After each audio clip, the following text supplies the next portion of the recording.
নমস্কার প্রিয় দর্শক, আমি সাধক অলৌকিক রহস্য ইউটিউব চ্যানেলের চন্দন চক্রবর্তী বলছি। আজকে বহুদিন পর আমি আপনাদের একটা নতুন ধরনের ভিডিও উপহার দিতে চলেছি। আপনারা এর আগে একটি লাইভ দেখেছিলেন, সেই লাইভটি বেলা দাস ট্যান্ডনকে নিয়ে। হ্যাঁ, তার সম্পর্কে তার ছেলের প্রবোধ বাবার যে অলৌকিক কাহিনীগুলো আপনারা শুনেছিলেন, আজকে সেগুলোর কোনো কিছুই আপনাদের শোনাবো না। তবে যেটা শোনাবো সেটা হলো এক কথায় বলা যায় একটা স্বর্ণখনি। হিন্দু ধর্মের আধ্যাত্মিক ইতিহাসে আনন্দময়ী মা এক বিশাল ঐতিহ্য বহন করে রয়েছেন। বলা যায় আনন্দময়ী মার মানসপুত্রী ছিলেন বেলা দাস ট্যান্ডন। কেন এই কথা বলছি? কারণ অদ্ভুতভাবে মাঝে মধ্যেই বেলা দাস ট্যান্ডনকে মা আনন্দময়ী তার কনখাল আশ্রমে বা অন্যান্য জায়গায় ডেকে পাঠাতেন এবং সম্পূর্ণ লোকচক্ষুর অন্তরালে তাকে নিয়ে যেতেন। তাদের মধ্যে নিশ্চয়ই কোনো আধ্যাত্মিক বিষয়ে চর্চা হতো এবং সেই রহস্য আজও কিন্তু রহস্যই থেকে গেছে। আমরা জানি না যে কি কথা হতো, এবং সেই কথা কিন্তু আমি আপনাদের শোনাবো না, শোনাবেন বেলাদি নিজেই। কিছুদিন আগে আমি তার খর্দার ফ্ল্যাটে গিয়েছিলাম এবং তার কথাকে আমি ক্যামেরাবন্দি করে নিয়েছি। যথেষ্ট বয়স হচ্ছে বেলাদির, 90-এর কাছাকাছি বয়স।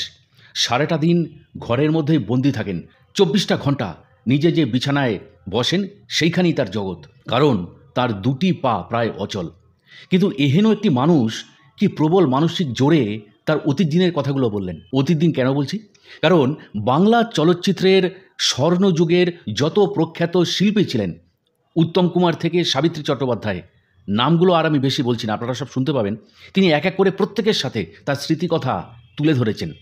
আসলে বেলা দাস ট্যান্ডন ছিলেন একজন মঞ্চাভিনেত্রী, সেই সূত্রেই তার পরিচয়। সুতরাং বুঝতেই পারছেন, আনন্দময়ী মায়ের সাথে আধ্যাত্মিক কথার শেষে তার অতীত দিনের হারিয়ে যাওয়া স্মৃতিও তিনি আমাদের সাথে ভাগ করে নিয়েছেন। বলা যায় একটি স্বর্ণখণ্ডকে আজ এই ভিডিও রূপে আপনাদের কাছে তুলে ধরলাম। যারা এটাকে গ্রহণ করতে পারবেন খুবই ভালো। অবশ্যই আমার এই চ্যানেলে বেশিরভাগ দর্শকই একটু প্রবীণ বা প্রবীণা, তাদের কাছে এই ভিডিওটি কিন্তু সত্যি সে অতীত দিনে তাদের নিয়ে যাবে এবং আমি বিশ্বাস করি তারা খুব খুশি হবেন। যাই হোক, কথা বেশি বাড়াবো না। বেলা দাস ট্যান্ডনের সাথে এবার আমরা ঘুরে আসব মা আনন্দময়ীর কাছে, এবং সাথে সাথে তার মঞ্চের দিনগুলিতে যাদের আমরা পর্দায় দেখেছি, কোনোদিন সামনাসামনি দেখতে পাইনি, অন্তত আমার প্রজন্মের কেউ তো নয়ই, তার স্মৃতিকথার মাধ্যমে সেই অদ্ভুত কাহিনীগুলো আমাদের সামনে চলে আসবে। আপনারা অনেকের সম্বন্ধে টুকটাক জানেন, কিন্তু যে সমস্ত মানুষরা তাদের সাথে যুক্ত ছিলেন তাদের ব্যক্তিগত অভিজ্ঞতাগুলো তো আমরা জানতে পারি না। বেলাদি কিন্তু তার সেই ব্যক্তিগত জায়গাগুলো তুলে ধরেছেন, যার ফলে আজকের ভিডিওটা খুবই আকর্ষণীয় হতে চলেছে। চলুন প্রিয় দর্শক ও শ্রোতা, এবার আমরা বেলা দাস ট্যান্ডনের সরাসরি কথায় চলে যাব। বেলাদিকে আমাদের চ্যানেলে স্বাগত জানাই। চলুন প্রিয় দর্শক, তাহলে এবার শুরু করা যাক। আমার মা আনন্দময়ী আমার জীবনে যখন প্রথম এলেন, আমি কিন্তু মাই ভাবতাম, খালি খর্দা থেকে ভাবতাম আগরপাড়া আনন্দময়ী মায়ের আশ্রম, বিরাট উনি বিরাট সাধিকা, হ্যানা ত্যানা, আমি একদিন যাবই। তখন মনের মধ্যেই জিনিসটা রইল, কিন্তু যাওয়ার হয়ে উঠতো না। অবসরে কত বছর কেটে গেল। লাস্টে দেরাদুনে যখন আমার স্বামী বাড়ি করলেন রাজপুর রোডের উপরে, ঠিক তার অপোজিটেই হচ্ছেন মায়ের কল্যাণবন আশ্রম, আনন্দময়ী মায়ের আশ্রম। ওই কল্যাণবনে মা আসলে, দেরাদুনে আসলেই কল্যাণবনেই থাকতেন। আর যেখানে থেকে মুসুরি রাস্তা, ওইখানেও একটা আশ্রম ছিল, মানে শিব মন্দির বলা হতো। ওইখানে বাবা ভোলানাথ, আজকে ওনার যে স্বামী, ওনার মডেল টডেল বানানো আনন্দময়ী, ওটাও একটা আনন্দময়ী মায়ের আশ্রম। কিন্তু ওনার সঙ্গে যখন আমি না কোনো দিন যেমন আমার লাইফে কোনো দিন কোনো জিনিসের গুরুত্ব দিইনি, মায়েরও গুরুত্ব দিইনি। মা উনি যে একটা অন্য কিছু জিনিস, সেটা যদি জানতাম তাহলে আজ হয়তো আমি এখানে থাকতাম না। এটা একদম খাঁটি কথা। আজ আমি হয়তো সেই জ্ঞানগঞ্জে থাকতাম, ওনার যদি সঙ্গটা আমি নিতাম, বা আমার ছেলে প্রবোধ মুখার্জির যদি কথা শুনতাম, তাহলেও আমি এখানে আজকে থাকতাম না। যা হোক, তা ওনার সঙ্গে কত ফাংশন হচ্ছে ওনার আশ্রমে, উনি আসছেন। আমিও তখন দেরাদুনের বাড়িতে গরমের সময় থাকলে যেতাম, করতাম, কিন্তু কেন জানি না উনি নিজেই আমাকে ডেকে ডেকে কথা বলতেন। আমি ভাবতাম কি জানি, বুড়ো মানুষ কথা বলবে কি বলবে না, যাই আশ্রমে একটু গল্প করে আসি, পূজা পাঠ হচ্ছে, একটু বসে বসে করতাল বাজাই, এইসব করতাম, ভজন কীর্তন হতো যখন।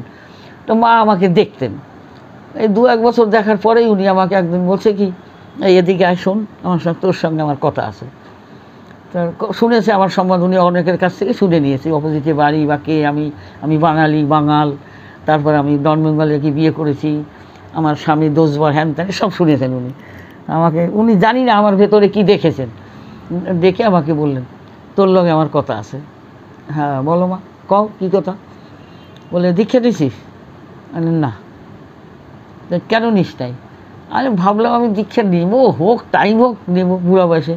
বলে তোরে কে কইছে বুড়া বয়সে দীক্ষা নিলেই ভালো? আরে প্রথম বয়সে দীক্ষা নিতে হয়, বড় রাস্তা যেতে যেতে তুই জায়গায় পৌঁছে যাবি, আর শেষ কাছে গিয়ে যদি দীক্ষা নিস কোথাও পৌঁছবি না, যেখানে আছিস সেখানেই থাকবি।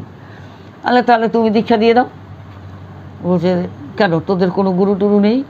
আমি বললাম আমার শ্বশুরবাড়ির কোনো গুরু নেই, আমার বাপের বাড়ি আছে কুলগুরু, বহুকাল কয়শো বছর থেকে। বলে তাহলে তুই কুলগুরুর কাছ থেকে তোরা দুইজনেই দীক্ষা নিয়ে নে, তুই দীক্ষা নিবি 1 বছর বাদে আমি তোকে দীক্ষা দেবো। আমি ঠিক আছে মা। হলো, মায়ের কথা শুনে আমি বললাম মা কবে যাবো, দিনখান দেখতে হইব তো? বলে কিচ্ছু দেখতে হইব না, গুরুবারই সব দিন হচ্ছে শুদ্ধ এবং শুভলগ্ন, গুরুবারই সব দিন শুদ্ধ মন্দির, তুই যা। তা আমি একদিন গুরুবাড়িতে গিয়ে বলে এসলাম যে এই ব্যাপার, খুঁজে টুজে গেলাম 155 নম্বর আহিরুল স্ট্রিটে কলকাতায় আমার গুরুবাড়ি। ওনাকে গেলাম, বা গুরু বাবাকে প্রণাম করলাম, মাকে পড়লাম, যা হোক সব ভাইদেরও দেখলাম, গুরু ভাইরা 3 জন ছিলেন। করে ওখানে দিন ঠিক করে আনো, অমুক দিন আসিস। আমি বললাম বাবা কি লাগবে? তখন বললো তুই যা দিবি তাই লাগবে, তোদের কাছে কিছু চাইবো না। তোর বাবা যেখানে জমিদারি করতেন তার তালুকদারি তো সবটাই আমাকেই অনেক, এই বাড়িঘর তো সব তোর বাবার দেওয়া আর তোর ঠাকুরদার দেওয়া। মানে আমার যিনি ঠাকুরদা হতেন তিনি হচ্ছেন আমার ওই বাবার ঠাকুরদার গুরু, মানে গুরু বংশ চলে আসছে। তো বলছে আমার বাবাকে তোর বাবা, আমাকে তোর বাবা দিত, আমার বাবাকে, আর আমার ঠাকুরদাকে তোর ঠাকুরদা দিত, তোর যা ইচ্ছা দিস না দিস। বললাম ঠিক আছে। আমি বাড়িতে কর্তাকে এসে বললাম জানো এই ব্যাপার, অমুক দিন যাবো, চলো স্নান টান করে সকালবেলা যেতে হবে। তা মা খালি বলে দিলেন আমি সব পুজো দিতে হয় তো, সত্যনারায়ণের পুজো হোমযজ্ঞ করতে হয়, তা ওইটাকে ওই একটু পুজোর বাবদ যা হয় দিস, তুই যা পারিস, তোর যা ক্ষমতা। তা আমি কর্তাকে বললাম টাকা নিয়ে চলো, কারণ গুরুদেবকে গুরুমাকে কাপড় দিতে হবে, এটা দিতে হয়। একটা প্রথম গুরুমাকে শাড়ি, সায়া ব্লাউজ, গুরু বাবাকে একটা কাপড় গেঞ্জি, ধুতি গেঞ্জি শার্ট, এগুলো আমি সব কিনে দিলাম। উনি দেখেছি তো ওনাদের বয়স্ক মানুষ, সাদা সাদা সব নিলাম, মায়ের জন্য লাল পেরে ডিজাইনওয়ালা নিয়ে যা করে টোরে কর্তাকে বললাম টাকা নিয়ে চলো, সত্যনারায়ণের পুজো হবে, হোমযজ্ঞ হবে, তাতে তো অন্তত সস্তার বাজারে কিছু না হলেও তো 1000 টাকা লাগবে। তো ওই 1000 টাকার ওনাকে দিও, আর 1100 টাকা উনি গুরু দক্ষিণা দিও তুমি, আর তোমার যদি বেশি মনে হয় তুমি দিতে পারো, আমি আমার তরফ থেকে বললাম। কর্তা বললো ঠিক আছে। আমরা দুজনে গেলাম, সেই দিন অনুযায়ী গিয়ে দুজনে মিলে যেমন দীক্ষা টিক্ষা দেওয়া হয়, বেশ সময় লাগলো হোমযজ্ঞ করে টোরে। তারপরে কাপড় রেখে পায়ে প্রণাম, মাকে করলাম, বাবাকে করলাম, সব করলাম। গুরু ভাইদের সঙ্গে আমার আলাপ হয়ে গেল, সব বৌদির সঙ্গে সব যা হোক করে টোরে এলাম। এর মধ্যে 1 বছর কবে পার হয়ে গেছে আমি জানি না। এর মধ্যে মায়ের সঙ্গে দেরাদুনে কতবার আমি গেছি, 2-4 বার গেছি, দেখা হয়েছে, মায়ের সঙ্গে আড্ডা মেরেছি। মাকে গান গাইতে বললে মায়ের গলা আমার মতো অবস্থা ছিল মায়ের। সবাই আমাকে বলতেন এতে আনন্দময়ী মায়ের আসল মেয়ে, কারণ আনন্দময়ী মাকে দেখতে খুব ফর্সা, দেখতে সত্যি সুন্দরী ছিলেন এক সময়। আর ওনার গা ধরলে মনে হতো কি মাখনের উপরে হাত রাখলাম, হাতটা যেন ঢুকে যাচ্ছে এরকম, কিন্তু নাক মুখটুক অনেকটা আমার মতন ওনার ছিলেন। তাই বলে তুই হচ্ছে উচিত একদম, উনিও যেমন তোরে কয় তুইও তেমন করিস, তুই মানতে পারিস তো ওনাকে, আমরা সবাই গুরু মা, উনি জানিস উনি গুরু, উনি একদম বড় লোক, বড় ব্যাপার। আমরা তোমাদের কাছে বড় ব্যাপার, আমার কাছে ভাই আমার হৃদয় আছে, ওই অবধি থাক, আমার বড় হতে হবে না। তা আমি তো বুঝতামই না উনি কে, বা বুঝতে চাইতাম না। আমি চাইতাম আমি যেমন বোকাশোক আছি তাই থাকি, কিন্তু উনি তো বুঝে গেছেন আমাকে কিছু, যে বোকাই আছে, সত্যিই বোকায়। তারপরে উনি আমাকে কিছুই বলেননি, খালি আমি যে দীক্ষা নিয়েছি আমিও কিছু বলিনি, উনি তো বুঝেই গেছেন, বুঝতেন উনি। তারপরে 1 বছর বাদে মায়ের ওই যে সংযম সপ্তাহ হয় তাতে উনি বেরেলেই গেছেন। মানে উনি দেরাদুনে এসে আমার কর্তাকে, তখন কর্তাও ছিল দেরাদুনে, আমি ছিলাম কলকাতায়, তখন উনি দেরাদুনে এসে কর্তাকে বলেছে বেলাকে খবর দাও, তোমাদের ওর টাইম হয়ে গেছে, ওকে খালি বলো ও বুঝতে পারবো, আসবে। তো উনি কর্তা আমাকে ফোন করলো, মা এসছে তোমায় ডাকছে। আমি তো বুঝে গেছি, আমার তো যে পাপি সে জানে কত পাপ করেছি, বাস আমার মনে এসে গেছে, তাহলে বোধহয় 1 বছর হয়ে গেছে, কিন্তু আমি তো জানি না, ডেট ফেট লিখিনি। তো গেল, তা আমি দেরাদুনে গেলাম, গিয়ে কর্তা বললো মা তো চলে গেছে বেরেলি, বলে গেছে ওকে নিয়ে বেরেলিতে আসতে। পরো পরের দিন সকালে উঠে গাড়ি ফাড়ি করে আমরা দুজনে বেরেলি চলে গেলাম। স্টেশনের ভিতরে কাপড় চোপড় সব রেখে চান টান করে আমি একদম সাদা সিল্কের শাড়ি, আমি তো বুঝেই গেছি যে কী হবে, সাদা একটা সিল্কের শাড়ি পরে নিলাম, একদম সাদা ব্লাউজ, সব শুদ্ধ বস্ত্র আমি। আর কর্তাকে তো আমি বলিনি, কারণ আমি জানি না, আমারটা আমি বুঝে গেছি, আমি যদি ভুলও বুঝতে পারি, যার জন্য আমি কর্তাকে বললাম, ওর যেমন ছিল তেমনই ছিলেন, প্যান্ট শার্ট পরা। তারপরে কত ভিড়, চারদিকে ভীষণ ভিড়। উনি ওই উপনিষদের উপরে উনি লেকচার দিচ্ছিলেন, মা কথা বলছিলেন, আর ভিড় কত বসে আছে অত দূরে। আমি ঠিক ভিড়ের আগে গেছি, দেখি মা আমাকে ঠিক দেখতে পেলেন, মা আমাকে বলছেন, এরকম করে ইশারা করলেন ভেতরে যা। তারপরে মা একটু পরেই দেখি মা আরেকজনকে হ্যান্ড ওভার করে মা ভেতরে চলে এলেন। কর্তাকে বললাম চলো ভেতরে চলো, মা উঠেছে ভেতরে যাচ্ছে। ভেতরে গেলাম, তার মা বললেন, মা আমাকে দু চারটে কথা শুনে এলেন, কী রে 1 বছর তো হয়ে গেছে, তোর মনে নেই? আমি বললাম তা তো আমার মনে নাই, কবে করেছি না করেছি ডেট তো আমি লিখি নাই। বলে ঠিক আছে, বুঝতে পারছি যে যার পেটে খিদা না তার কোনো ব্যাপার নেই, ওই যে বাচ্চাকে দেখছিস না, খিদা পাইলে বিছানায় হাগে মতে তখনই কাঁদে, খিদা পায় তখনই কাঁদে, ওই তোর ওই অবস্থা, আমারই কর্তব্য সব তোর। ঠিক আছে, তা তুই তো দেখছি একদম রেডি হয়ে আসিস, তুই কি বুঝতে পেরেছিস কিছু?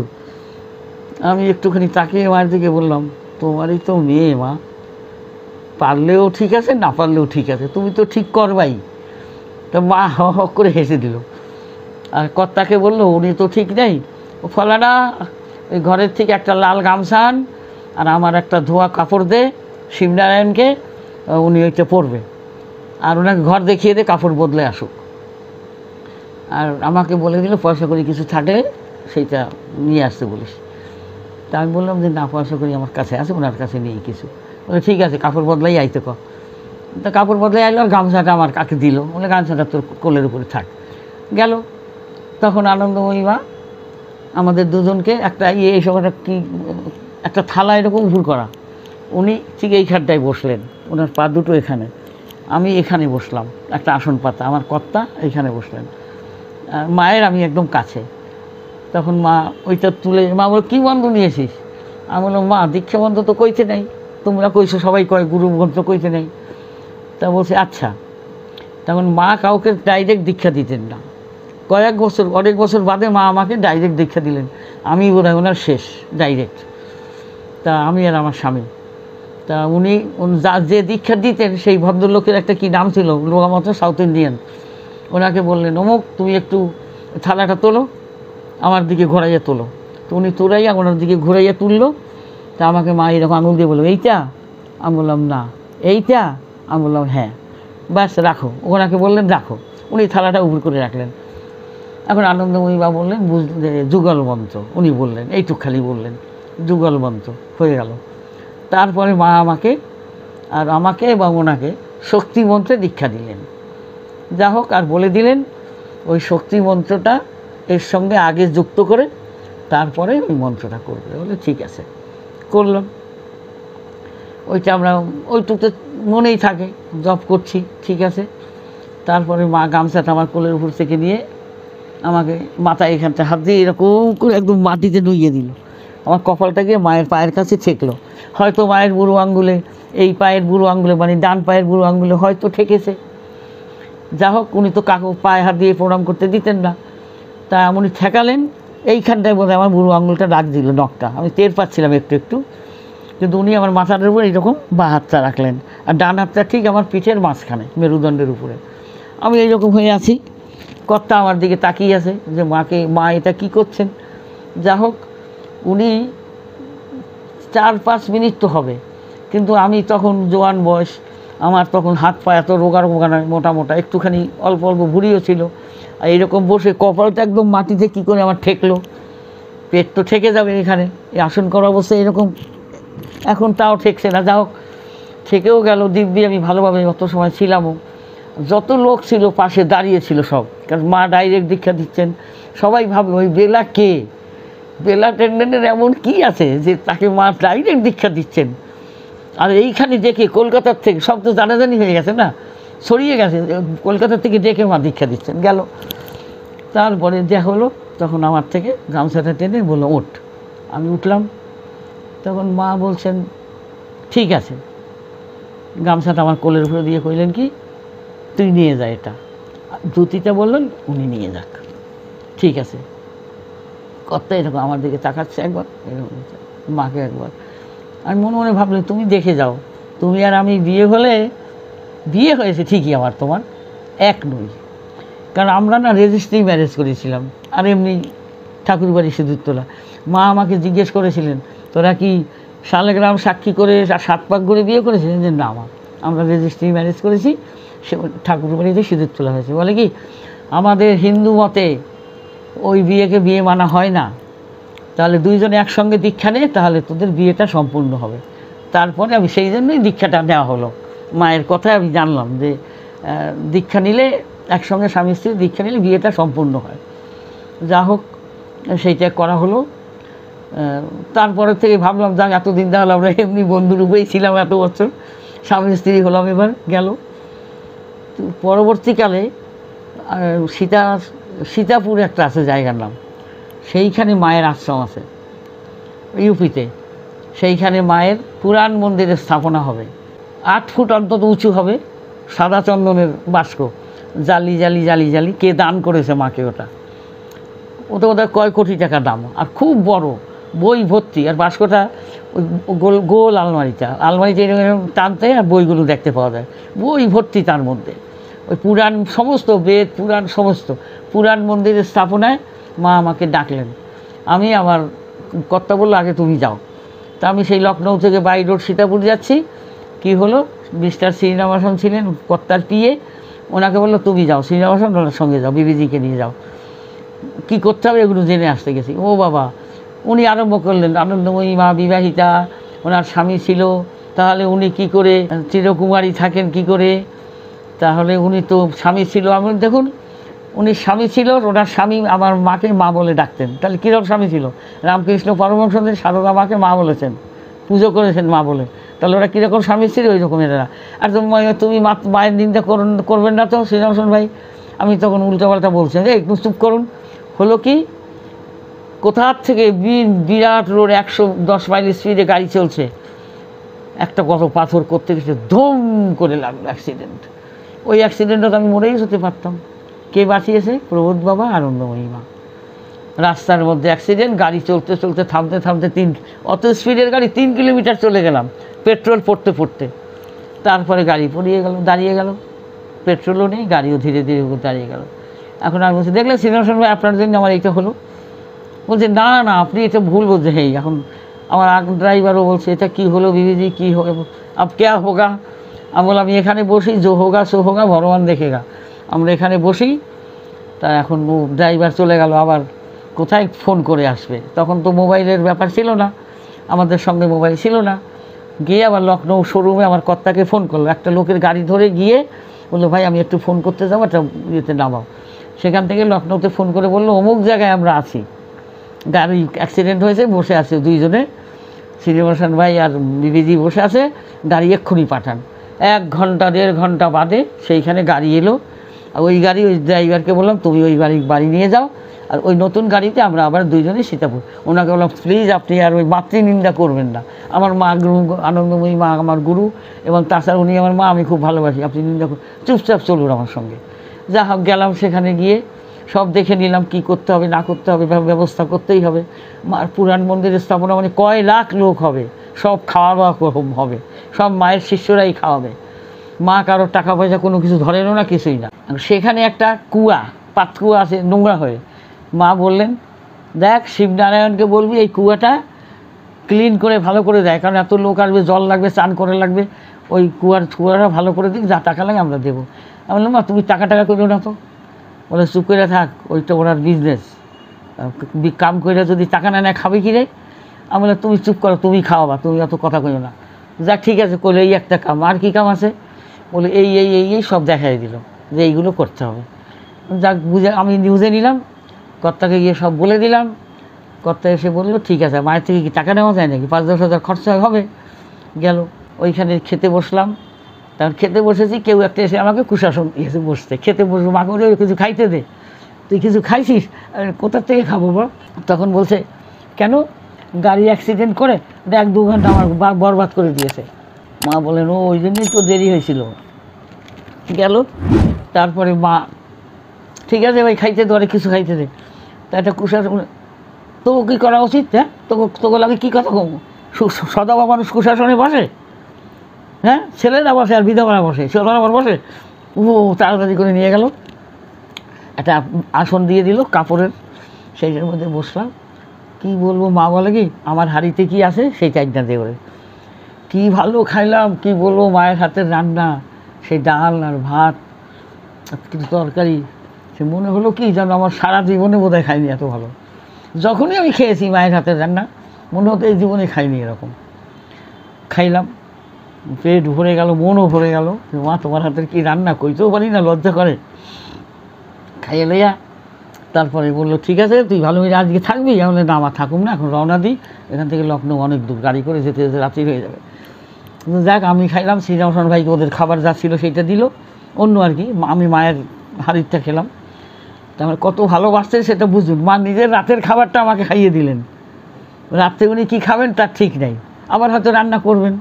কিন্তু আমার ভাগ্যে তো হলো মায়ের নিজের হাতের রান্না, সেই একটু ডাল, আউয়ের ডাটার ডাল, আর কি বাঙালির রান্না, বাংলাদেশের রান্না। গেল, রাত্রে চলে এলাম, আমি কর্তাকে সে সব বললাম। কর্তা বললো, ভাই শ্রীরাম, তোমারও क्या ज़रूरत था किसी के नाम ऐसा निंदा से, शादी किया कि नहीं किया, মা তো মাই है না।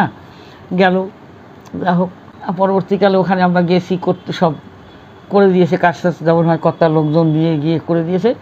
কিছুতেই টাকা নেবে না, জবরদস্তি বলছে কি লেবারদের তো খরচ আছে একটা, আর কিছু নিতে হবে না, লেবারের খরচটা নেই। 5,000 টাকা দিল মা, নিতে বাধ্য হলেন কর্তা। ওটা আর তোকে কিছু দেবো না, অত কিছু, অনেক টাকার পাইপ আমি জানি, আমি দেখি না, আমি কি ভাত খাই না? আমাকে মা বলছেন, তুই কত, আমি কি ভাত খাই না? লবণ দিয়ে ভাত খাই, ওইতে কত টাকা খরচা হয়েছে আমি কিন্তু বুঝি, আমি কিন্তু জানি, তুই আমার কিন্তু তোর মতন বোকা ভাবিস না।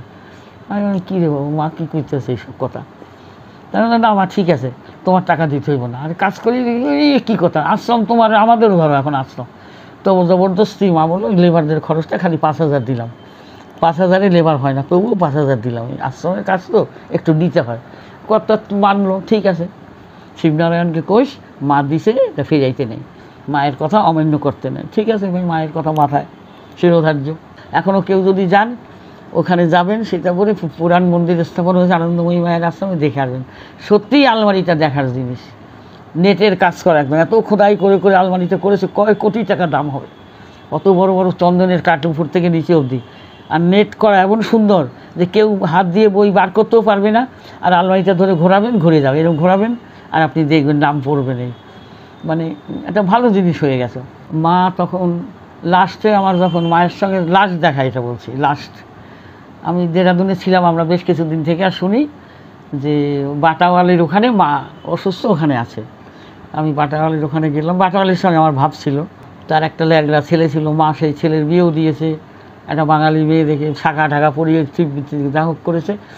তা ওইখানে বাটাওয়ালির একটু স্বভাব ছিল কি, ভিড় করবে না, মায়ের ওখান থেকে যাও, উনি বিরক্ত হয়ে যেতেন। মায়েরও মা না একটু কেমন হয়ে যেতেন, যে এ করছে কেন, ওরা এসছে, ওরা আমাকে তো দেখে চলে যাচ্ছে। তা আমিও যাচ্ছি দেখা করতে, আমরা সেদিন কলকাতায় আসবো।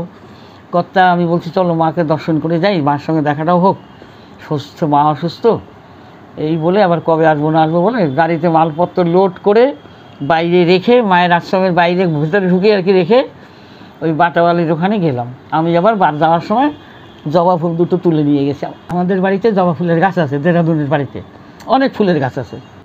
দুটো ফুল নিয়ে গেলাম, যে এই দুটো ফুল আমি একদম মাকে দেবো।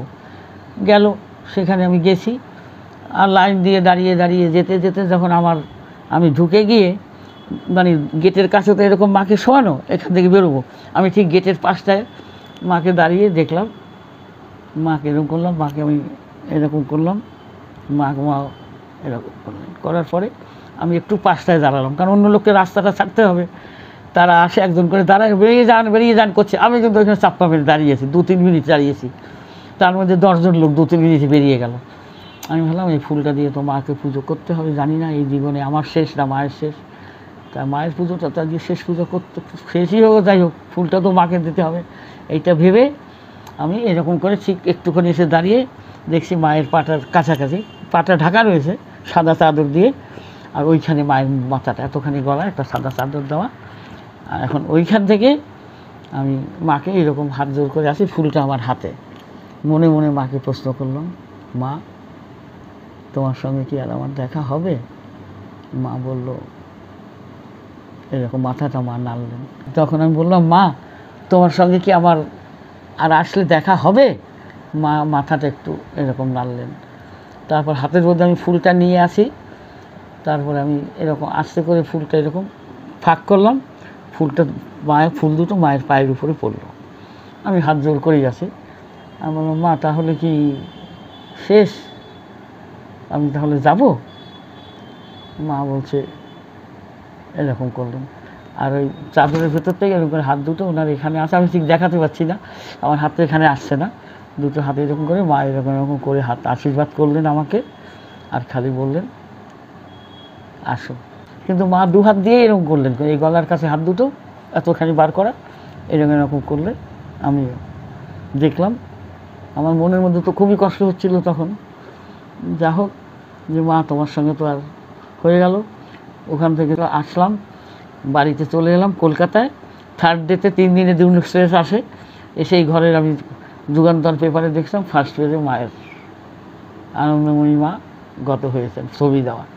আর কি করবো, আমি ঘরের মধ্যে কান্নাকাটি করছি, একলা একলা বসে বসে এধার ওধার করছি। আমি তখন মনে হচ্ছিল কি যেন আমার বুকের মধ্যে একটা চিতা চলছে। তখন মাকে আর দেখতে পাবো না। যা হোক, কী আর বলবো।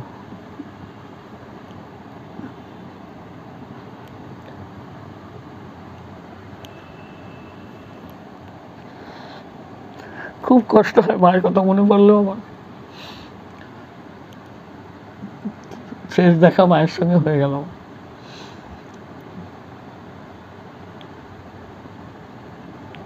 আর কি বলবো, মায়ের সম্বন্ধে কিছু যত বলবো সব তো শেষ নেই, মায়ের কথার না কোনো শেষ হয় না। মাকে খুব, এটা আমার একটা জিনিস মায়ের দেখা ছিল। তখন আমি গেছি ওই কল্যাণ বনেই গেছি, তখন একজন আমাদের ওখানে একজন গোয়েল সাহেব ছিল মায়ের আশ্রমের পাশে।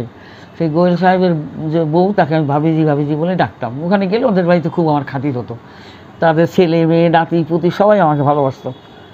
তখন ওনার ভাইয়ের অপারেশন হবে কোথার থেকে, গ্রামের গায়ে থেকে। তা আমি বললাম, ভাবিজি উনি কে? বলে আমার ভাই, ওনার অপারেশন হবে, তো মায়ের আশীর্বাদ নিতে যাচ্ছি। এটাও আমার নিজের চোখে দেখা। তখন আমের দিন ছিল। মা বললেন যে কী ব্যাপার, কী হয়েছে?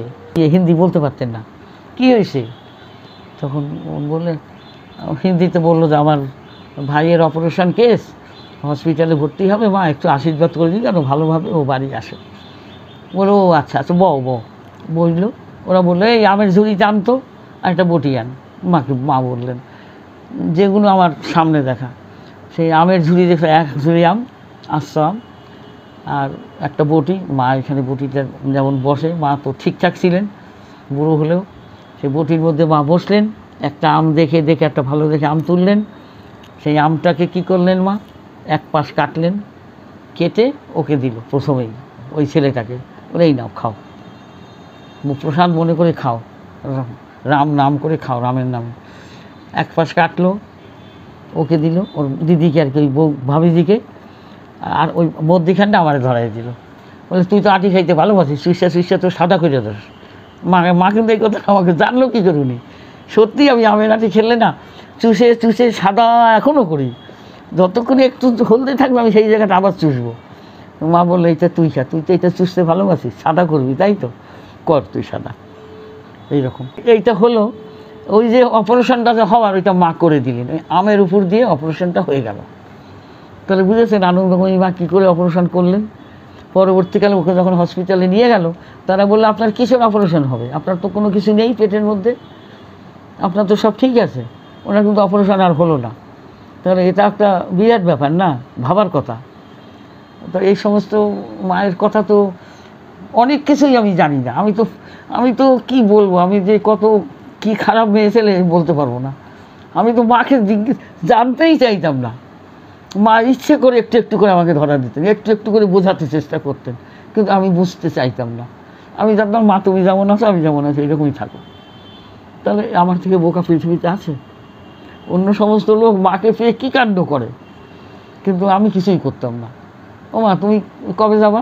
আমি যেমন সাধারণ লোক, ও মা তুমি কবে যাবা, কয়দিন থাকবা, এই তুমি হরিদ্বারে কবে যাবা? কঙ্খলে ওনার আশ্রমে আমি কর্তা গিয়ে থেকে এসেছি, যেতাম থাকতাম ওখানেও। কিন্তু হ্যাঁ, মা যখন গুপ্তবাসে থাকতেন কাউকে কিন্তু বলতেন না। দেহরাদুনে আসতেন ওই কল্যাণ বনে, এসে দাশু চক্রবর্তী একজন ছিলেন মায়ের ভাগনা, মানে বাবার ভাগনা, ওই মায়ের ভাগনাই হলো, বিবাহিত জীবনের ভাগনা। দাশুদা বলতাম আমরা। উনিও বিয়ে শাদি করেনি, বলছে আমি মায়ের গাড়ি চালাবো, উনি ড্রাইভার ছিল, মায়ের গাড়ি চালাতো। তা ওই ভাগনা এসে বলতো, দাশু যাতো, চুপচাপ বেলাকে খবর দিয়ে আমি আইছি। তাহলে বুঝুন অবস্থা। এসেই আমি বললাম, আমার কর্তা বলছে দাশুদা এসছে, কী ব্যাপার, মা এসছে নাকি? আমি বললাম জানি না তো। তা দাশুদা, আমি বাইরে বেরিয়ে এলাম, দাশুদার বাইরে বললো না যাবো না, মা এসছেন, আপনাকে চুপচাপ দেখেছে, কাউকে বলবেন না। আমি বললাম ওনাকেও বলবো না? বলছে না, এখন কাউকে বলবেন না, মা কিন্তু এখন গুপ্তবাসে আছে, এতদিন গুপ্তবাসে থাকলে ভিড়ভাড়টা মা পছন্দ করেন না, খালি আপনি একলা আসবেন। আমার আচ্ছা দাশুদা। তখন আমি আবার ঘরে এলাম, উনি চলে গেলেন। তা কর্তা বললো কী ব্যাপার, মা এসছে? আমি বললাম যে না, মা তো ওই দাশুদা একটা অন্য কথা বলছিল আমাকে, আমি আর মিথ্যা কথাও বলতে পারছি না, স্বামীকে মিথ্যা কথা বলবো সালা মহাপাপ, আবার হ্যাঁও বলতে পারছি না, নাও বলতে পারছি না। আমি বললাম মায়ের কথা তো আমি জিজ্ঞেস করলাম না, দাশুদা আমাকে একটা অন্য কথা জিজ্ঞেস করছিল। আমি বললাম না, এরকম কিছু না, চলে গেলেন। বেশি কথা তো বললেন না, মা আসলে তো বলতেনি, ব্যাস আমি তালিয়ে দিলাম ব্যাপারটা। তারপরে কর্তা যখন করে পূজা পাঠ করে উপরের ঘরে চলে গেল ঠাকুর ঘরে পুজো করতে, আমি তখন খানিকটা ফুল নিয়ে মায়ের ওখানে চলে গেলাম। মায়ের বলছে তুমি আইসো? বলছে হ্যাঁ। মা তো পায়ে হাত দিতে প্রণাম করতে দিত না, আর কেউ আসলে মার একটা এরকম গামছা, একটা চাদর থাকতো, কেউ যদি কথা বলে থুতু আসে বা পেঁয়াজ রসুন খাওয়া, সব বাঙালি তো পেঁয়াজ রসুন আমরা খাইতাম, মায়ের গায়ে যদি গন্ধ যায় কিছু যায়, মা খুব বাঁচতেন এগুলো। তো কী আর বলবো। তা উনি যখন আমাকে দেখে, সেই আমতলা আছে, সে আমবাগান এখনও আছে বাড়িতে, আমবাগানে উনি বসে থাকতেন, বলতো এই কেউ আসবি না, বেলার সঙ্গে আমার কথা আছে। ওই আমবাগানে আমি কথা বলতাম ওইখানে বসে। ওখানে বেশ করে বানানো ছিল, খানিকটা জায়গা সিমেন্ট করা, চেয়ার পেতে মা বসে আছে, আর একটা মুন্ডের মতো এরকম বানানো, ওর উপরে আমি বসে মায়ের সামনে কথা বলছি বসে।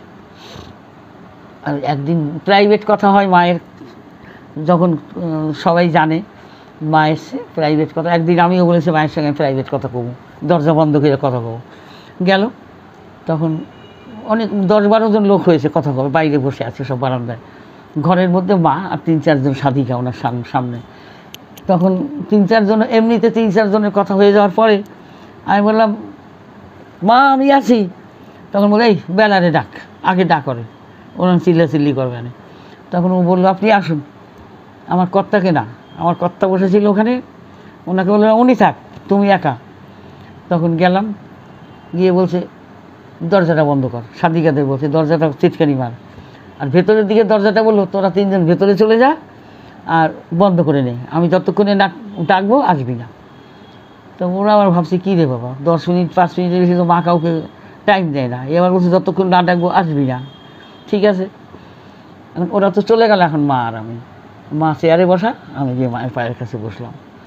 মা আমাকে কিছু কথা জিজ্ঞেস করেছেন, আমি তো সত্যিটা 1 সেকেন্ডও লাগেনি হ্যাঁ বলতে, মিথ্যাটা 1 সেকেন্ডও লাগেনি হ্যাঁ না বলতে।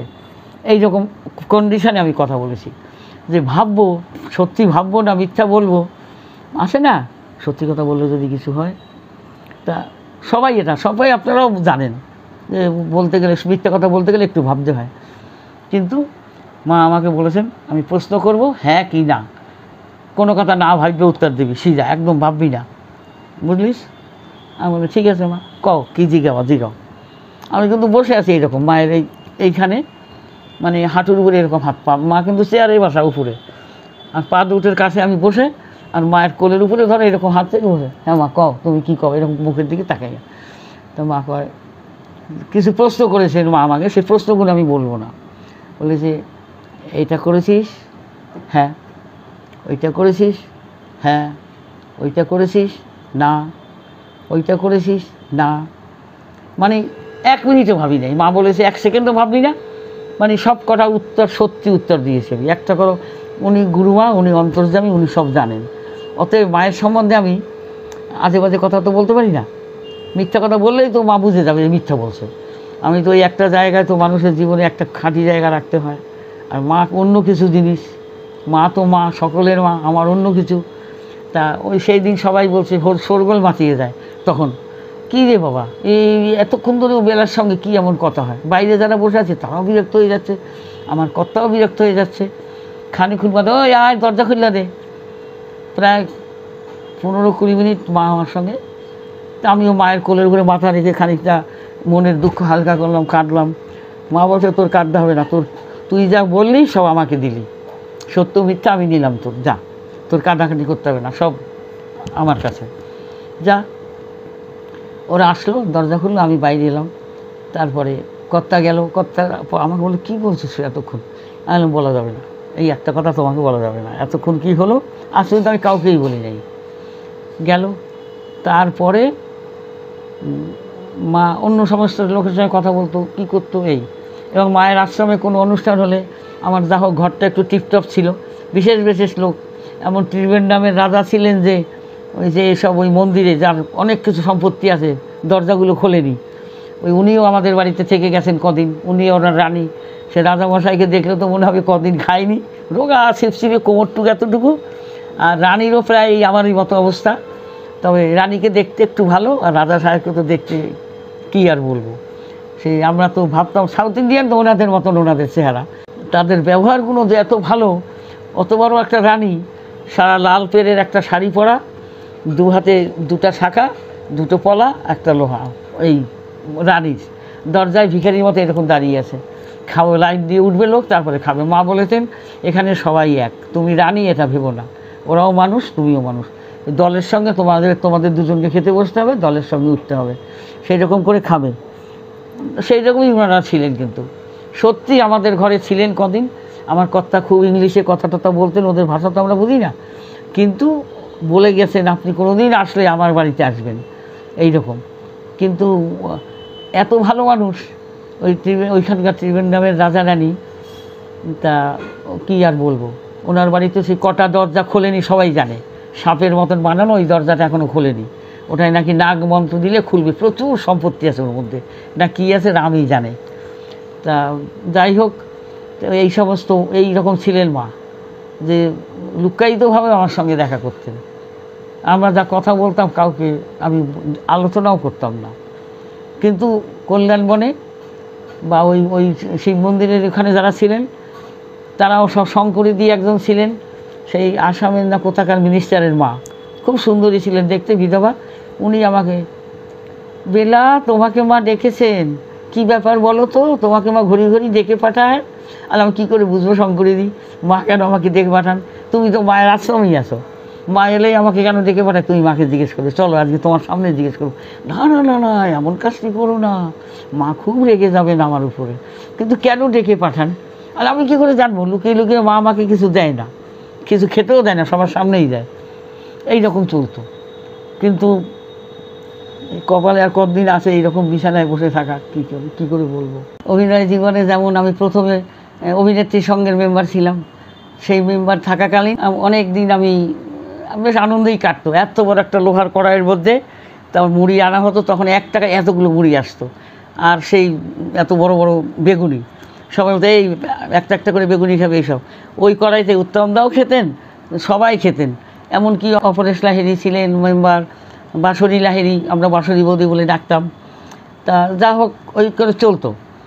খেতে খেতে আবার সবার ই করতো, ধমকিও দিতেন। কিন্তু যেদিন রিহার্সাল হতো সেদিন উত্তমদা একদম মানে ইয়ে করতেন না। 2টো ঘর ছিল, বলতে এই ওই ঘরে বসে থাকবি সব, শিল্পী সংসদের একটা মধ্যের ঘরে রিহার্সাল হতো, আর ওই বাইরের ঘরে আমরা আড্ডাবাজি করতাম। আর 14 বার করে চা আসতো, 1 কাপ চা 3 ভাগ করে খাওয়া হতো, কারণ 12 বারে চা খেলে তো মরে যাব, এই হতো। এই double half cup, triple half cup, এই করে করে করা হতো। তারপরে উত্তমদার ধমকিও আমরাও খেতাম, আবার চুপ করেও থাকতাম, এরকম করে কিছু জনে কেউ জানে না। এই তবে আমি অনেক নিকট থেকে মানুষটাকে দেখেছি। অভিনয়ের সময় উনি ভীষণ ভীষণ সিরিয়াস থাকতেন, আর আড্ডাবাজি একদম করতে দিতেন না, এবং যাদের দিয়ে অভিনয় করাতেন উনি সাংঘাতিকভাবে অভিনয় করাতেন। আর অভিনেত্রীর সঙ্গে যখন ছিলাম তখনও উনি ওখানেও ছিলেন। এখন সৌমিত্রদার সঙ্গে ঝগড়া করে যেমন হয়েছে, ক্লাব দুটো ভাগ হয়ে গেল। পরবর্তীকালে আমি ওই ক্লাবের মেম্বার হয়ে গেলাম, দুটোতেই মেম্বার এখন অবধি চলতেই থাকলে এখনও মেম্বার থাকতাম এবং যেতাম রীতিমতো আড্ডা মারতে। এই খর্দায় আসার পরের থেকে তো 20 বছর থেকে তো আমার একদম যাতায়াত বন্ধ, আমি চাঁদাও দিই না, কেউ সম্পর্কই ছেদ। তার আগে অবধি যত আর্টিস্ট বড় সব, এই যে সাবিত্রী, তার বাড়িতে রিহার্সালে যেতাম, সেখানেও আমরা মুড়ি খেতাম। এই মুড়ি তেলে ভাজা এগুলো যেন একটা আমাদের অভিনেত্রী সংঘ হোক, শিল্পী সংঘ হোক, সাবুদির বাড়ি হোক, একটা আমাদের ওইটা একটা বিরাট ব্যাপার ছিল। এটা নিয়ে কেউ কিছু মনে করতো না। তারপরে গায়কেরা উনি ছিলেন, মানবেন্দ্র মুখার্জি ছিলেন। আমাদের বাড়িতে আমার স্বামীরও খুব বন্ধু ছিলেন, আমাদের বাড়িতে উনি হারমোনিয়াম বাজিয়ে গান শোনাতেন। তারপরে ক্লাবে যেতে বা যে কোনো মহরম হতো, নতুন যেদিন বই হতো যেতাম, তাতে কিন্তু ওনাদের সঙ্গে খুব আড্ডা মারতাম। যেমন উৎপলা সেন আসতেন, কথা বলতাম। অনেকে, এই যে মাধবী মুখার্জি এখন উনি জ্যান্ত আছেন, ওনাকে আমরা ও মাধুদি কী করছো, আয় বসে এইসব করতো। গেল। তারপরে আমাদের মঞ্জুদি ছিলেন, মঞ্জুদিও মারা গেছেন। রেণুকা রায় ছিলেন, কানন দেবীকে আমরা কানন্দি বলে রাখতাম। তা ওনার সঙ্গেও দেখাই হয়ে যেত। একটু চুলটা কম ছিল, তেল লাগতো। আর ও কানন্দি এত মাথায় তেল দাও কেন, চুপ কর, এরকম করতো, আমাদের করতো।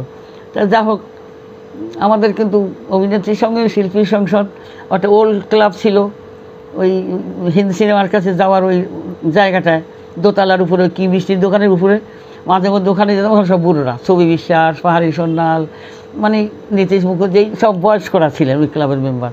ওরা এখানেরও মেম্বার ছিলেন অভিনেত্রীর সঙ্গে ইয়েতে। তা এখন ওখানেও গেলে থাপ্পড় মারতেন মাথার মধ্যে, এই তুই এখানে কী করতে এসছিস, সে বুড়ো হয়ে যাবি, তাড়াতাড়ি বেরো। ওনারা এরকম বলতেন। কিন্তু শিল্পী সংসদে আর অভিনেত্রীর সঙ্গে রীতিমতো আড্ডা করতাম। এখন জানি না সেই ক্লাব দুটোর কী হচ্ছে, আছে কেমন চলছে। হ্যাঁ, ছবিদা খুব ভালো ছিলেন, উনি কথা কম বলতেন, যখন বলতেন এখন হৃদয় কেটে, মানে সাংঘাতিক ধরনের।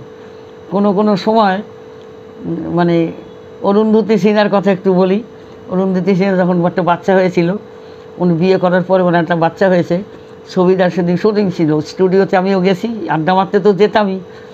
উনি ছবিদা মেকআপ টেকআপ শুদ্ধ, দরজা এসে বলছে, কিরে শুনেছি নাকি আলিপুর চিড়িয়াখানায় একটি সিংহ শাবকের জন্ম হয়েছে। মানে কি ভয়ঙ্কর কথা বলুন, যেহেতু উনি অরুন্ধতী সিনহা ছিলেন, তার ওনার বাচ্চা হয়েছে, সিংহ শাবকের হয়েছে, এই লোক হাসাহাসি করতেন। মানে উনি খুব ভালো মানুষ ছিলেন। পাহাড়িরা ছিলেন কীরকম, ওনার সামনে আমরা ভয় করতাম। উনি আড্ডাবাজি পছন্দ করতেন, মানে কীরকম, ওনার সামনে আমরা একটু ভাষা বদলে বলতাম, আমাদের চলতি ভাষাই বলতে হতো, বৈদিক বাংলা আমরা বলতাম না তখন, সেই ভাষা আলাদা হতো।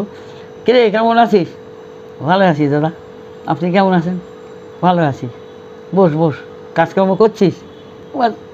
এই 2-4টে কথা, বেশি সময় বসতেন না, হাতে একটা বাস্ক ঝুলিয়ে উনি আসতেন, কথা বলে আবার ঘণ্টাখানেকের মধ্যেই চলে যেতেন। তার সবাই বাঁচা গেল। ওনাদের বড়দের তো একটু করতে চলতেই হয় না। দেখুন, ওই পাহাড়ি সন্ন্যাল, নীতিশ মুখার্জিকে মামা বলে ডাকতাম। ওনাদের সামনে আর কি আড্ডা করতাম না, মানে যেমন হয়। আমি একটু বয়স শেষ হয়ে ওনাদের কম, অনেকই ছোটো ছিলাম অনেকের থেকে। তারপরে ওনাদের সামনে এত বেশি সময় করে চলতাম যেন আমি বোকা হয়ে যেতাম। ওনারা চলে গেলে না, আমরা তখন হই করতাম, বলতো কি, এই দেখ শালিক পাখি কিসমিস করতে আছে, দেখ চিল্লাচ্ছে। মানে কে শালিক পাখি গো, তুই? আর আমি এখনই যাতা বলছো, বলে এতক্ষণ তার কিছুই জানতি না, চু করছিলি, দেখ যেই উনি বেরিয়ে গেলেন তোর অমনি গলার স্বর বেড়ে গেল। কমল মিত্র, ওনার সম্পর্কে কী বলবো, কমলদা তো ওরে বাবা যা তা কথা বলতেন ভাই। ওনার ভাষা বাজারে গেলে সব লোকের সঙ্গে, মাছওয়ালার সঙ্গে, এদের সঙ্গে, মানে সব স্ল্যাং ল্যাঙ্গুয়েজ উনি বেশি ইউজ করতেন। সেই কথা বলা যায় না, বলবো না। আর ক্লাবে এসেও আমাদের সঙ্গে থাপ্পড় মেরে বলতেন একটুখানি, আমরা ওই আর কি, ও কমলা আজকে কি বাড়িতে বাজার করা হলো, তুই খেতে যাবি? আমি বললাম না, খেতে যাবো না, শুনি না, বলো না বাজারের কটা থাপ্পড় মেরেছো, তুমি বলো বাজারের লোককে, তুই গুনবি, এই ধরনের চলতো আর কি ওনাদের সঙ্গে। আচ্ছা, তুলসী চক্রবর্তী সম্পর্কে কোনো স্মৃতি? না, ওনার সম্বন্ধে আমি কথাই বলতাম না। ওনাকে একটু দেখতে একটু ঠিকঠাক ছিলেন না বলে আমি একটু, কী আর বলবো, সুন্দরের পূজারি। সিংহরাশির লোকেরা সবসময় সুন্দরীর পূজারি হয়। তা তুলসীটাকে দেখতে বেশি ভালো ছিল না, কিন্তু ওনাকে আমি শ্রদ্ধা করতাম। বেশি কথাও বলতাম না, কারণ ওই সময় আমি নতুন নতুন তো। ভানু বন্দ্যোপাধ্যায় সম্পর্কে ওনার সম্বন্ধে আর কি হট্টা মারা হতো, বলুন একটু নাম দিয়ে। কিছু হলেই কিছু কাছে শুয়ে পড়বি নাকি, শুয়ে পড়, আমার কোলের মধ্যে শুয়ে পড়, কী করতেছিস বল বল, কানে কানে কোনো কথা যদি বলার থাকে কী করবি, জোরে জোরে ক, ওরা শুনলে কেউ কিছু কইব না। মানে ভানুদা কিন্তু এইরকম ধরনের কথা বলতেন, মানে উল্টো পাল্টাই কথা বলতেন একেবারে, কিছুই মনে কিছু মনে করবে এরকম কথাও বলতেন না, কিন্তু হাসতোই সবাই। কিন্তু আমার সিরিয়াস হয়ে গেলে কিন্তু ভানুদা করে কেউ কথা কবি না, বাস এরকম করতেন। না, জহর গাঙ্গুলি ছিলেন, ওনাকে আমরা জহরদা জহরদা বলে ডাকতাম। ওনার সঙ্গে আমি সিনেমা করিনি, কিন্তু বাইরে শো করেছি অনেক। উনি একটু খাওয়া দাওয়া করতেন বোতলের জিনিস, তরল পদার্থ। আমি বললাম, জহরদা তোমার সঙ্গে আমার সিন আছে, দয়া করে ধরো ডায়লগ ফেল করো না, তাহলে কিন্তু টানাটানি তোমাতে আমাতে হয়ে যাবে ওখানে। কোনো দিন দেখেছিস তুই একদম চুপ করে থাক, যা মেকআপ রুমে যা, তোর মেকআপ আড্ডা মারবি না, ছেলেদের আড্ডা মারবি না, যা। উনি একটু যে জানতো না যে এই মেয়েটা একটু বোকা বোকা আছে, আড্ডা মারতে বারণ করতেন, ওই জন্য গাইড করতে চাইতেন ওনারা আমাকে। যা হোক, তা অভিনয় করতেন, গার্ড করেও নিতেন উনি, ভালো ছিলেন, ঠিক ছিলেন। সুচিত্রা সেনের সঙ্গে আলাপ কোনো দিন আমি করিনি, কাছাকাছি বসেছি, উনি তাকাতেন আমার দিকে, আমিও তাকাতাম। আবার শুটিংয়ের সময় আর কি, স্টুডিওতে যখন তো ঢুকতামই রেগুলার, কিন্তু ওনার হয়তো আছে আমি বড় আর্টিস্ট, তো ঠিক আছে উনি বড় আর্টিস্ট আছেন, আমার কি তাতে, আমাকে তো উনি কিছু দেবেন না, আবার আমি ওনার থেকে কিছু নেব না। কিন্তু দেখতাম, উনি দেখতেন শুটিং হচ্ছে, যখন শুটিং হতো না তখন আমরা বেরিয়ে আসতাম, আড্ডা মারতাম। উনি আবার একটু বাসে বেছে লোকের সঙ্গে আড্ডা মারতেন, যেহেতু উনি বড় আর্টিস্ট। আর সুপ্রিয়া চৌধুরী ছিল, ওনাতে আমরা তো বেনুদি ডাকতামই, ওনার সঙ্গে তো যাতায়াতের কোনো ব্যাপারই ছিল না। উনি খালি বলতেন, রান্নাবান্না ভালো করতেন, চিংড়ি মাছের মালাইকারি উত্তম দাকে করে করে খাওয়াতেন, গল্পও করতেন খুব। তার উনি মরার সময়ও খেয়েছেন, হাত মুখে দিতে গিয়ে এইখানে যেত, এইরকম হয়েছিল যেদিন মারা গেলেন উত্তমদা। লাস্ট গেছি শ্মশানে, তুলে ধরে দিয়েছি নিজের হাতে সেই কেওড়াতলা শ্মশানে, সেই সব ফটো থাকলে লোকে দেখতে পাবে। যা হোক, এই হলো আমাদের জীবনী, অভিনয়ের জীবন। সত্যজিৎ রায় ছিলেন বড় ডাইরেক্টর, ওনার কাছে আমি অভিনয়ে কাজ করার জন্য গেছি, ওনার বাড়িতে গিয়ে দেখেছি একটু ছোট্ট একটু ঘর, বসার একটুখানি সোফা পাতা, আর পরবর্তীকালে ওই ঘরে আবার সৌমিত্রদা থাকতেন শুনেছি। তা আমি বললাম, সত্যজিৎদা, ওনার নাম একটা ছিল অন্য নাম, মানিকদা, হ্যাঁ মানিকদা বলে ডাকতাম। তখন রাস্তায় শ্যামবাজারে 4 রাস্তায় মনে দেখা হলো, কী রে কোনো কাজকর্ম করছিস? আমি বললাম, না মানিকদা। তা বলছে, আপনি তো একটা কাজ তো দিলেন না। তা বলেছি, দেখ তুই তো কাজ করবি কি, তুই তো ঠিক কাজ করার মনে আসিস না। আমি এটা বুঝতে পারছি না সত্যজিৎ রায় কেন আমাকে কী উদ্দেশ্যে এটা বলতেন যে তুই ঠিক মন নিয়ে আসিস না, বা কী উনি আবার বুঝেছিলেন, আমি এটা বুঝতে পারছি না, বা বুঝতে পারলেও হয়তো বলা উচিত হবে না কিছু। যা হোক, তবে হ্যাঁ, ওনার সঙ্গে আমার যথেষ্ট বন্ধুত্ব ছিল, দেখা হলেই কথা বলতেন। ওই বাড়িতে 2-1 গেছি কাজের জন্য। পরবর্তীকালে উনি বাড়ি চেঞ্জ করেছেন, তখন আর যাইনি। উত্তমদার সাথে আমরা আড্ডাবাজি করিনি, আমি করিনি আড্ডাবাজি, কারণ উনি অত বড় আর্টিস্ট ছিলেন। কিন্তু যখন উনি বড় আর্টিস্ট হননি, বই হচ্ছিল সাবিত্রীকে নিয়ে, এই যে বোবার বইটা শ্যামলী, তখন কি হতো, তখন ওই রংমহলে ওই মুড়ি খাওয়া হতো, মুড়ির চ্যাপ্টারটা কোনো দিনই ক্লোজ হয়নি অভিনয় জগৎ থেকে। তখন হয়তো একসঙ্গে বসে, আর ঠিক রংমহলের উল্টো দিকে একটা দোকান ছিল, ওই তেলে ভাজা বিক্রি হতো, ওইখানে 2টা-3টা থাকার একটা সিঁড়ি এখনও আছে হয়তো ওই বাড়িটা, ওইখানে একটা ফুটপাতে তেলে ভাজা বিক্রি হতো। আমরা যেতাম রংমহলে আড্ডা মারতে, ফ্রিতে শো দেখতাম, যতক্ষণ আড্ডা মারতাম। আর যেমনি ওই ইন্টারভেলটা হতো, ওই মেকআপ টেকআপ শুদ্ধই উত্তমবাবু গিয়ে ওইখানে বসে পড়তেন তেলে ভাজা খেতে। আর বলতাম, দা কী হচ্ছে, খাবি খা, হয়তো একটা কিনে দিতেন, খেতাম। উনিও কিনে দিতেন, আমিও ফকরে পেয়ে খেতাম, ভালো লাগতো, পয়সা খরচা হলো না। তখন উত্তম কুমার হননি। সবার সঙ্গে আমরা মিলেমিশে কথা বলতাম, আড্ডাও মারতাম, ওই হলেতেও আড্ডা মারা হতো। তারপরে যখন ফিরে বিশাল ব্যাপার হয়ে গেল উত্তমদার সঙ্গে, তখন খুব সিরিয়াস উনি, তখন আর আড্ডা না, ক্লাবে উনি আড্ডা মারার সময় থাকতো না তখন।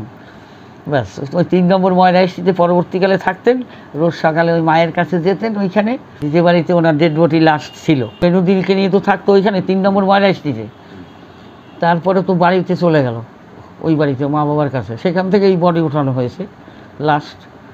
আমি আবার ওই দেখে ও বাড়িতে আমি চলে গেলাম, বাড়িতে চলে এলাম, আমি আবার সোজা কেওড়াতলা চলে গেলাম, নিজের পায়ে হেঁটে নিজে আলাদাভাবে গেলাম, অত ভিড় ভাট্টা পোশাক ছিল না। অনেক আর্টিস্টেরা তখন আমার বাড়ি তো বেগবাগানে ছিল, ওনারা তখন এখানেই ওই পার্কটার ওপারে ছিল 3 নম্বর ময়লাইন সিটার এপারে ছিল আমার বাড়ি।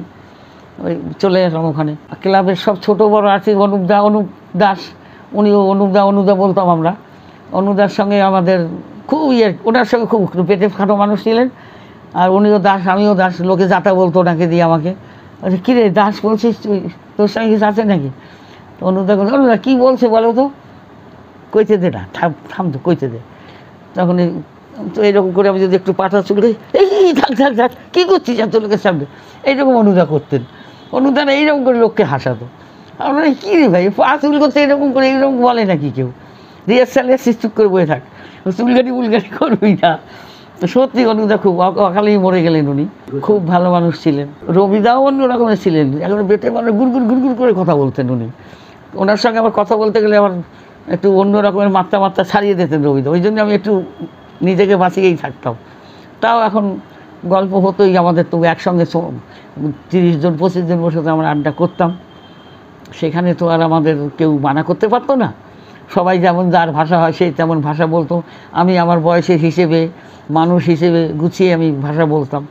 কিন্তু যদি আমি দেখতাম যে আমার সঙ্গে আমার সমবয়স্ক আছে, তখন আমাদের ভাষাও বদলে যেত, তখন বৈদিক বাংলা আমাদের বেরোতো।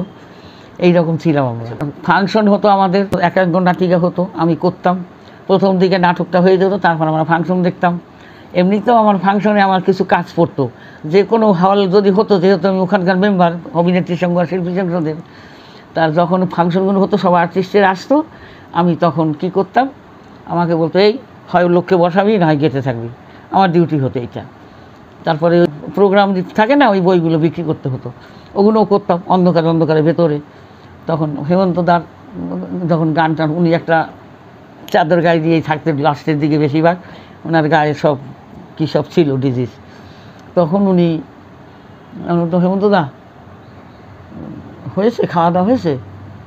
বলছে হ্যাঁ কেন তুই খাওয়াবি? আমি না দাদা আমি আর করতে খাওয়াবো, আমার খাওয়ার মতো ক্ষমতা আছে, আমি ছোটোখাটো মানুষ এইটুকু। বলছে দাঁড়াতে উঠে, আমি না আমি এইটুকুই থাকি না, আপনার পায়ে থাকবো আমার। তখন কিন্তু আমি একটু চলেই যেতাম আবার, উনি বসে থাকতেন যেখানে, ওখানে সবাই আড্ডা মারতে আসতো একবার করে, আমরাও একটু সন্তদা কী করছেন দেখে আসি। প্রত্যেক ফাংশনে তো দেখা হয়েই যেত ওনাদের সঙ্গে, অনেক আর্টিস্টের সঙ্গে দেখা হয়ে যেত। আর আমি পড়তামই কাজে, আমাকে ডিউটিতে লাগাতোই ক্লাব থেকে, বাস রাত্রিরে বাড়ি আস্তে 11টা 12টা বাজতো, তখন ফাংশন ভাঙবে তারপরে আসবো, এইরকম হতো। তা প্রত্যেক আর্টিস্টের সঙ্গে আমাদের মেম্বার ওনারা ছিলেন। তারপরে যেমন ওই সতীনাথ দা ছিলেন, বাঁশরী লাহিড়ী, অপরেশ লাহিড়ী, বাপি লাহিড়ী তখন এই 6 বছরের ছোট্ট এতটুকু, রোগা মতন ছিল, একটু ময়লা, রঙটা ফর্সা বেশি ছিল না।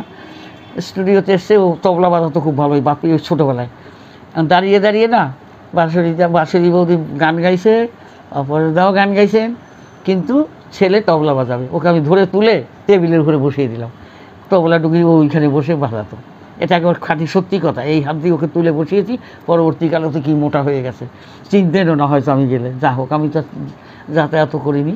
প্রত্যেক যতগুলো বড় বড় আর্টিস্ট আমাদের ক্লাবের সবার সঙ্গে আমরা, তাদের কাজ থাকতো না, আসতেন, আমরা আড্ডা মারতাম। আর ওই ডাবল হাফ, ট্রিপল হাফ চা, বারবার চা কত খাওয়া যায়, ওনারাও খেতেন, আমিও খেতাম। বীরেন্দ্র কৃষ্ণ ভদ্রবাণী বীরেন্দা, আমাদের বীরেন্দা ক্লাবে আসতেন উনি। ও বীরেন্দা কী বল, বলছি তো আসো, বলে এসেছি তো, তুই আয়। গেলাম, কাছাকাছি 2 মিনিট, এইটুকু না ওইটুকু না, তাও এইরকমভাবে আমরা কথা বলতাম। ভালো আছিস? বলে হ্যাঁ। ওই বীরেন্দাও কিন্তু খুব ভালো মানুষ ছিলেন, ফালতু আড্ডা আর কি মারতেন না, ওই পর্যন্ত। হয়তো খুব যে একটা মাথায় থাপ্পড় মারলেন, কিরে এরকম করতেন একটু, কেমন আছিস, নাকটা নেই বলে এরকম একটু করতেন কখনো। এই অনেকেই এটা করতেন, আমার নাক নেই বলে অনেকেই, আমার নাক নিয়ে সকলেরই নালিশ ছিল। ভিভাল ছাড়া তো, ও ভাল ছাড়া দা কী হচ্ছে, কোথায় বাজারে যাচ্ছ? বলে হ্যাঁ, ওনার বাড়ির সামনে দিয়েই বাজারে যেতেই হতো আমার, মানে আমাদের 2 বাড়ির মধ্যখানে একটু উঠুন, আর আমার কম্পাউন্ড আলাদা, ওনার বাড়ি ঘুরে ওনার বাড়ির সামনে দিয়ে যেতে হতো আমাকে, আর দেখা হয়েই যেত। আর ওনার ওয়াইফ ছিলেন খুব ভালো, আমার সঙ্গে খুব বন্ধু ছিলেন। ওনার ওয়াইফকে দেখতে সুন্দরী, কিন্তু বেচারার ছেলে বাইরে থাকতেন বিদেশে, পরবর্তীকালে শুনলাম উনি মারা গেছেন, ওনার ছেলে। তাই বৌদিটা একটু খুব কষ্ট, আমি একটু কী বলবো, আর আমি যেতে খারাপ লাগতো তখন ওনার ঘরে দোতলায় যেতাম আমি, ভালসা দাদার ঘরে। তা ভালসা দাদাও অত বড় একটা মানুষ ছিলেন, আমি খুব ফিল করি যে এরকম ভালো ভালো মানুষের সঙ্গে আমার ওঠা বসা ছিল। আর উনি কথাবার্তা গেলে একটুখানি চা খাও, একটুখানি, আমি ভালসা দাদা অনেক চা খেতে হয়, আরে একটুখানি খাও না, কী আছে, একটু খেতেই হতো, এইভাবে চলতো।